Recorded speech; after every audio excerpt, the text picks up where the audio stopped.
Welcome to another episode of Entrepreneurs en Fuego. We're documenting the journey of amazing entrepreneurs like Gustavo Perez, one digital footprint at a time. See, I have no problem pronouncing your name, man. Gustavo Perez, and that's it. It just rolls right out. And man. It's probably the second most common Hispanic surname, so that helps too. Exactly, right? It's the Smiths of you could be Gustavo Smith, I was just going to say. Absolutely. Bytes.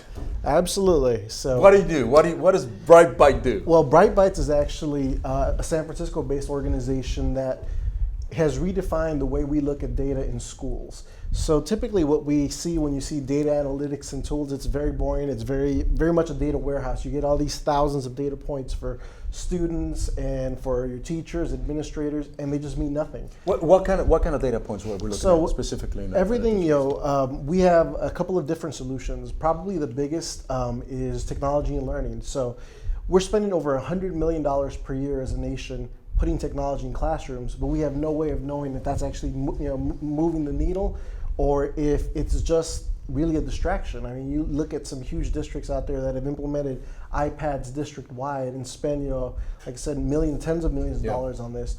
And after a year, the iPads are destroyed, and there's no meaningful, measurable way of saying this made an impact in the classroom. So what we really try to do is say, okay, for that front, let's figure out a way to really look at, are you making a difference in these students' lives with technology, or is it just technology for the sake of technology?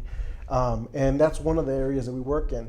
So basically, what we have is a data analytics platform, and we can plug in all kinds of data to that, and we call those modules.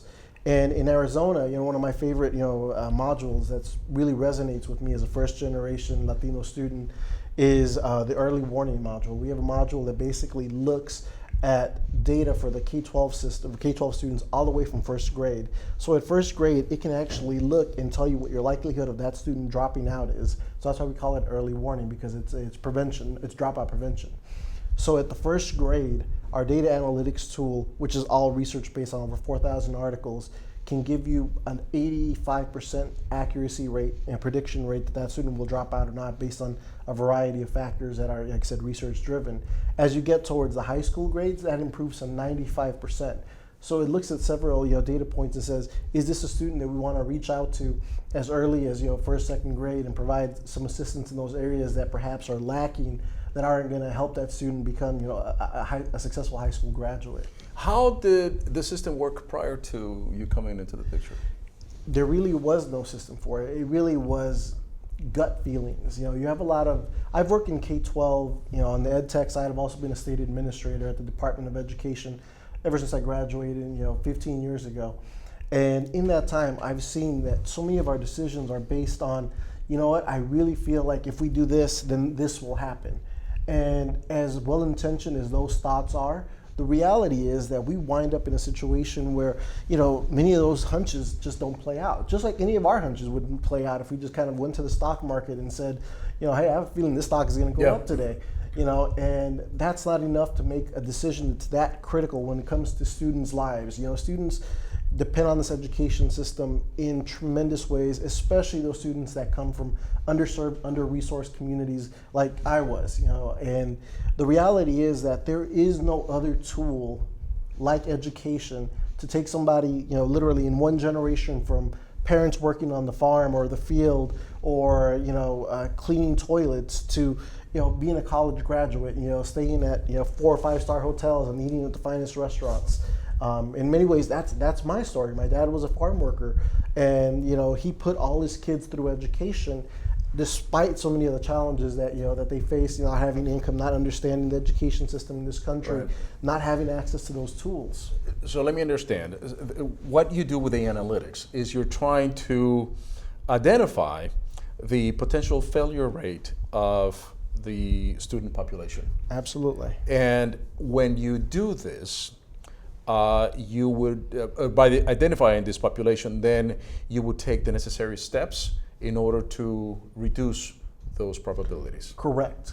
So what we're giving the administrators not only the data, but we're saying this research-based data tells us that if you do the following, you implement the following interventions, and we're completely system agnostic. You can choose your actual interventions. But if you implement these, you have a higher likelihood of X% of seeing the student through the system. Is it possible, though, that in GIGO, right? Garbage in, Absolutely. garbage out. Is it possible that the system itself could be or have a potential for flaw if the information that is put in from the beginning is not that accurate? Absolutely. And how do you combat that? Yeah, the way we actually address that is that Bytes as an organization is primarily a research-driven organization. Bytes has a department called Bytes Labs, BB Labs, and all they do all day is look at psychometric data, analytics. They connect with researchers in all the fields that we touch, the different modules, every single day, and then they use that to keep informing the validity of the data that goes in. So that's where actually the questionnaires that we generate, really are more than just surveys that you get out there. The questionnaires really are backed by the data, by the research itself, and then when you actually plug them into the system, it validates them against an algorithm that's based in research. So it says not only is this data coming in valid, but it actually going out will be more powerful because it's now connected to the actual research. Does the data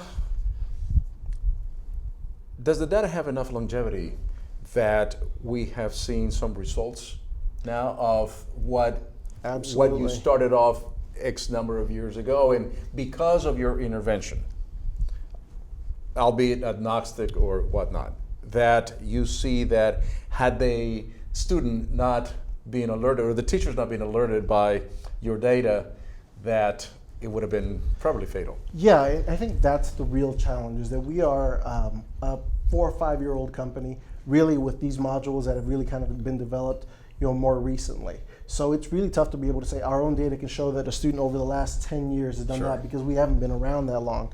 So what we validate that against is what systems have been in place that can say, this is the predictive rate of this tool with regard to the student's likelihood of graduating. So in addition, as I keep talking about the research, but that really is what we're looking at, because for the early warning module, and I'm just keep picking on that one, but there's the other ones that we kind of just brushed on. We actually partner with organizations that have 20 plus years of research into this field. So it's not us saying this is our gut feeling. This is based on, like I said, decades worth of research into this field, into these factors, so that it's not just the same thing that we're talking about, just a gut feeling about how this actually is going to play out in the long term. It's backed against that research. Gotcha. This show is about your personal journey. Yeah, absolutely. So how did you get into this field? How does one get into this field? It really is. I kind of addressed it a bit, but it's my passion for education and what it can do for people. As I was talking about, my dad literally was a farm worker in Fresno. He slept in a car that was rented to him by the farmer, and paid for food that the farmer gave them. And at the end of the day, had whatever they earned reduced by whatever they spent. And literally to go from that in one generation to have me graduate from Stanford and be able to be in this kind of a position where I'm talking to influential people like yourself that are connected, and making a difference, not only statewide but nationally with your views and your perspectives. That's only accomplished through education. And I think what drew me into this field of the education technology field is that we're at a critical point where technology really can be harnessed, if used effectively, to make a difference. I mean, it would have been unheard of to think about 20 years ago, everybody having a computer in their household when the first Macintoshes came out, at $4,000 or whatever it was. But in 20 years, we now have, such widespread adoption of technology. Even cell phones are more powerful than most computers were even 10 years ago now. That we have tools to be able to give students the right resources and really help them to use those resources and those tools to make a difference and move the marker for them. So now it really is about working with companies like Bytes that can help you make that connection and take it from just a device to a learning instrument. What's the future for you? For me, I hope that I have a good long career at Bytes, and that we continue to look. My passion lies in college and career readiness. And I think that for a long time we focused on helping students graduate high school, and that's absolutely critical. We have a 70% average nationally.